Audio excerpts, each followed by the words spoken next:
இந்த சேனலை தொடர்ந்து நடத்த உதவி செய்ய நினைப்பவர்கள் உதவி செய்யலாம். வணக்கம். வாயை விட்டு சட்டமன்ற தேர்தல் நடக்கக்கூடிய இந்த நேரத்தில் மொத்தமாக சிக்கியிருக்கிறார் நம்முடைய இந்திய பிரதமர் நரேந்திர மோடி அவர்கள். உங்களுக்கு தெரியும், சில தினங்களுக்கு முன்பு உத்தரப்பிரதேசத்தில் ஒரு விமான நிலையத்தை திறந்து வைக்கக்கூடிய நிகழ்வில் அவர் சில விஷயங்களை பேசியிருக்கிறார். அதாவது உத்தரப்பிரதேசத்தில் இருக்கக்கூடிய ஜீவார் ஏர்போர்ட்டை திறந்து வைக்கும்போது அவர் சொல்கிறார், வழக்கமாக நமக்கு தெரியும், ஆச்சா பூச்சா உலகத்தில் இது மாதிரியான ஒரு விமான நிலையம் கிடையாது அப்படி இப்படின்னு சங்கிகள் சொல்லுவாங்க. கூடுதலாக மோடி இந்த முறை போயிட்டு என்ன சொல்லியிருக்காருன்னா, அங்கே குழுமி இருந்த மக்களிடம், இது உங்களுடைய விமான நிலையம், இங்கே வருவது உங்களுடைய விமானங்கள், இதை நீங்களே திறந்து வைங்க அப்படின்னு சொல்லிட்டு அவர் பேசியிருக்கிறார். பேசி சில தினங்களுக்கு பிறகு ஒரு மிக முக்கியமான செய்தி ஒன்று வெளிவந்தது. நமக்கு தெரியும், மோடி இது உங்கள் விமானம், இது உங்கள் விமான நிலையம், உங்களோடது அப்படின்னு சொன்னாலே ஏதோ ஒரு பெரிய ஆபத்து இந்திய மக்களுக்கு காத்து கொண்டிருக்கிறது அப்படிங்கிறதா உண்மை. அந்த விதத்தில் நீங்கள் பார்த்தீங்க அப்படின்னா, இந்த சம்பவம் நடந்த சில தினங்களுக்கு பிறகு மோடியும் அமித்ஷாவும் ஆர்எஸ்எஸ்லாம் சேர்ந்து ஒரு மிக முக்கியமான முடிவு எடுக்கிறாங்க. என்ன அப்படின்னா, வரக்கூடிய ஏப்ரல் மாதத்திலிருந்து இந்தியாவில் இருக்கக்கூடிய தனியார் விமான அதிபர்கள் இருக்கிறாங்க இல்லையா, இவர்களே இனிமேலால் இந்த சீட்டினுடைய ரேட்டை அவங்களே நிர்ணயம் பண்ணிக்கலாம். அதாவது நான் இப்போ சென்னையிலேருந்து திருச்சி வரைக்கும் போகிறேன்னு வைங்க, இனிமேல் அவன் நிர்ணயம் பண்ணுவான் எவ்வளவு என்ன அப்படிங்கிறத யாரும் தலையிட முடியாது. 10,000னா 10,000 கொடுத்து நீ போகணும், 25,000னா 25,000 கொடுத்து போகணும். ஏற்கனவே நமக்கு நல்லா தெரியும், மோடி வந்ததற்கு பிறகு ஜவஹர்லால் நேருனுடைய காலகட்டத்திலிருந்து இதோ மன்மோகன் சிங் வரைக்கும் இந்திய மக்களுடைய வரிப்பணத்தில் உருவாக்கப்பட்ட மிகப்பெரிய பொதுத்துறை நிறுவனங்கள் எல்லாவற்றையும் விற்று அழித்தார் அப்படிங்கிறதான் மோடியினுடைய மிகப்பெரிய பெருமை. இப்போ இந்தியாவிற்கென்று விமானங்கள் கிடையாது. ஒரு விஷயத்தை நல்லா கேட்டுங்க, இன்றைக்கி இந்தியாவில் ஏதாவது ஒரு அவசர நிலை ஏற்படும், ஒரு இயற்கை பேரிடரோ இல்லை ஏதோ ஒன்று நடக்குதுன்னு வைங்க, இந்தியாவிற்கென்று விமானங்கள் இல்லை. இப்போ வெளிநாட்டில் இந்திய பிள்ளைகள் தவிக்கிறாங்கன்னு வைங்க, இங்கேருந்து விமானங்களை அனுப்புவதற்கு நம்மக்கிட்ட விமானங்கள் இல்லை. அந்த அளவிற்கு ஒரு கேடுகட்ட ஆட்சியை தான் மோடி உருவாக்கி வைத்திருக்கிறார் என்பது உண்மை. இப்போ உங்கள் விமானம், உங்கள் ஏர்போர்ட்டு, நீங்கள் இதை பண்ணுங்கடா அதை பண்ணுங்கடான்னு சொல்லிட்டு என்ன மாதிரியான வேலையை மோடி செஞ்சிருக்கிறார் அப்படிங்கிறது இன்றைக்கு வெட்ட வெளிச்சத்துக்கு வந்திருக்கிறது. அது மட்டும் இல்லை, நீங்கள் பார்த்தீங்கன்னா இந்த விமான நிலையத்தினுடைய இனாக்ரேஷனுக்கு கூப்பிட்ட ஆட்கள் இல்லை. இப்போ யோகியும் மோடியும் சேர்ந்து என்ன பண்ணியிருக்கிறாங்கன்னா, நமக்கு சமீபத்தில் ஒரு மிக முக்கியமான ஒரு ஏஐ கண்காட்சி ஒன்று, ஒரு முக்கியமான ஒரு மாநாடு ஒன்று டெல்லியில் நடந்தது. அதில் மோடியினுடைய முகத்திரை கிழிந்தது.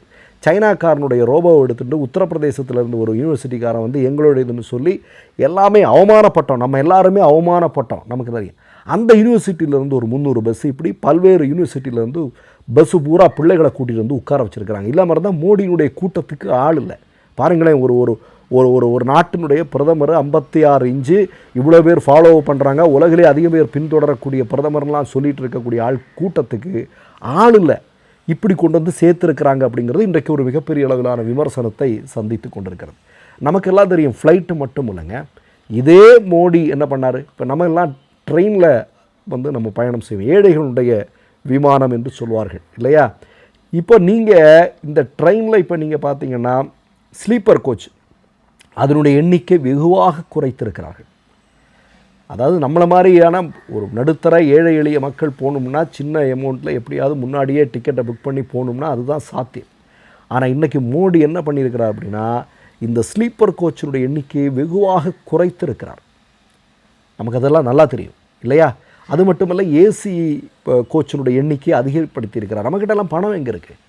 இதோ இன்றைக்கி நான் ஒரு விஷயத்தை சொல்கிறேங்க. இன்றைக்கி வந்திருக்கக்கூடிய ஒரு மிக முக்கியமான செய்தி, அதாவது குஜராத், மும்பையிலிருந்து உத்தரப்பிரதேசம், அதுமாதிரி அஸ்ஸாம், மேற்கு வங்கம், இந்த மாதிரியான மாநிலங்களை சார்ந்த தொழிலாளர்கள் அவங்க இந்த இடத்தை விட்டு வெளியேறி கொண்டிருக்கிறார்கள் சாரையாக. அதாவது லாக்டவுனில் என்ன நடந்ததோ அதற்கு ஒப்பான சம்பவங்கள் இப்போது வட இந்திய மாநிலங்களில் அரங்கேற துவங்கி இருக்கிறது. அது இன்றைக்கு செய்தியாக வந்திருக்கிறது. அதாவது ரசாயன தொழிற்சாலை, ஜவுளி தொழிற்சாலை, இது மாதிரியான குஜராத், மும்பையில் இருக்கக்கூடிய மிக முக்கியமான தொழிற்சாலைகளில் இன்றைக்கு ஈரானில் நடக்கக்கூடிய போரினுடைய, அமெரிக்கா நடத்தி கொண்டிருக்கக்கூடிய போரினுடைய தாக்கத்தினால இந்த பகுதியில் வேலை செய்து கொண்டிருந்த இந்தியாவுடைய மற்ற மாநிலங்களை சார்ந்த தொழிலாளர்கள் எல்லாம் வேலை இல்லாமல் வீட்டுக்கு போங்கடா அப்படின்னு சொல்லிட்டாங்க. அவங்க எல்லாம் வீட்டிற்கு வந்து கொண்டிருக்கிறார்கள் என்கிற செய்தி வந்து இன்றைக்கு வெளியாகியிருக்கு. இப்போ நீங்கள் பாருங்கள், இப்போது ஏற்கனவே உத்தரப்பிரதேசத்தில் 7 விமான நிலையங்களை திறந்தாங்க, 6 ஊற்றி மூடியாச்சு இல்லையா?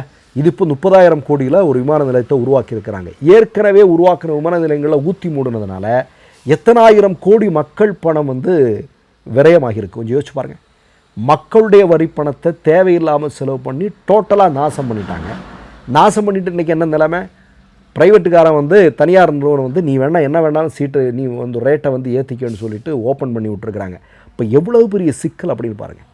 இவங்களால் ஒரு கோயிலை கூட சரியாக கட்ட முடியாது. உங்களுக்கு தெரியும், தேர்தல் வரக்கூடியதுனால தான் இந்த ஜீவர் ஏர்போர்ட்டை வந்து அடித்து பிடிச்சி போயிட்டு மோடி திறந்தார். அதே மாதிரி உங்களுக்கு நல்லா ஞாபகம் இருக்குன்னு நினைக்கிறேன், குஜராத்தில் இதே மாதிரி தேர்தல் வருதுன்னு மோர்வி பாலத்தை போய் திறந்தார். மோர்வி பாலத்தில் எத்தனை பேர் செத்தான் அப்படிங்கிறது தெரியும்.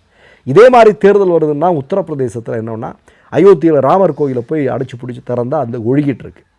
கோயிலுக்குள்ளே கடவுள் இருக்கக்கூடிய இடத்துலையே ஒழுகிட்டு இருக்கு அப்படிங்கிற செய்திகள் எல்லாமே வெளிவந்து கொண்டிருந்ததெல்லாம் நீங்கள் பார்க்கலாம். இப்போ ஒட்டுமொத்தமாக நீங்கள் மோடியினுடைய முகத்திரை வந்து இன்றைக்கு கிழிந்து கொண்டிருக்கிறது. மோடி அப்படிங்கிறவர் யார் அப்படிங்கிறது எல்லாருக்கும் தெரிய ஆரம்பிச்சிருக்கு. அது இந்த சட்டமன்ற தேர்தலில் மிகப்பெரிய அளவில் எதிரொலிக்கும் என்று சொல்லப்படுகிறது. மற்றொரு நிகழ்வில் சந்திப்போம். நன்றி, வணக்கம். अभी जो युद्ध चल रहा है, इससे पैदा हुए संकट का सामना कैसे करना है, इसके बारे में मैंने संसद में भी विस्तार से बताया है. मेरी कल देश के सभी मुख्यमंत्रियों से भी लंबी चर्चा हुई है और बड़ी सकारात्मक चर्चा हुई है. मैं आज आप सभी जनता जनार्दन से फिर कहूंगा, मैं देशवासियों से फिर से कहूंगा, हमें शांत मन से, धैर्य के साथ, एकजुटता के साथ, मिलजुल करके इस संकट का सामना करना है. ये पूरे विश्व में परेशानी पैदा करने वाला संकट है. हमें अपने देश की सबसे ज्यादा चिंता करने है और यही हम भारतीयों की सबसे बड़ी ताकत है. मैं यूपी के, देश के सभी राजनीतिक दलों से भी ஆகிரகபூர்வக் कहना चाहता. 3 யூடியூப் சேனல்கள் வியாபாரத்திற்கு இருக்கிறது. தேவைப்படுபவர்கள் இந்த எண்ணுக்கு தொடர்பு கொள்ளுங்கள். மை நேம் இஸ் ரெட் சேனலை சப்ஸ்கிரைப் பண்ணிக்கோங்க. அதுக்கப்புறமா பக்கத்தில் இருக்கிற ஜாயின் பட்டனை கிளிக் பண்ணீங்கன்னா ஒரு நியூ பேஜ் ஒன்று ஓப்பன் ஆகும். அதுலேயும் ஜாயின் பட்டனே கிளிக் பண்ணிக்கோங்க. அதில் பார்த்தீங்கன்னா credit R debit card options இருக்கு. இதில் உங்களுக்கு விசா, மாஸ்டர் கார்டு, ரிப்பே அப்படின்னு 3 ஆப்ஷன்ஸ் கொடுத்துருக்காங்க. அதில் நீங்கள் எந்த கார்டு சூஸ் பண்ணுறீங்களோ அந்த கார்டோட நம்பர் என்டர் பண்ணிக்கோங்க. அப்புறமா கார்டோட வேலிடிட்டி மந்த் அண்ட் இயரை டைப் பண்ணிக்கோங்க. அடுத்தபடியா உங்க கார்டோட பின்னால சிவிசி கோடுன்னு சொல்லிட்டு 3 நம்பர்ஸ் கொடுத்துருப்பாங்க. அந்த நம்பரை இதில் என்டர் பண்ணிக்கோங்க. அப்புறமா அட்ரஸ் அண்ட் இன்ஃபர்மேஷன் என்டர் பண்ணிட்டு பைங்கிற பட்டனை கிளிக் பண்ணிக்கோங்க. ஒருவேளை உங்க கார்டு நம்பர் இன்வாலிட்னு காமிச்சிச்சுன்னா உங்க கார்டுல இன்டர்நேஷனல் யூசேஜை எனேபிள் பண்ணுங்க.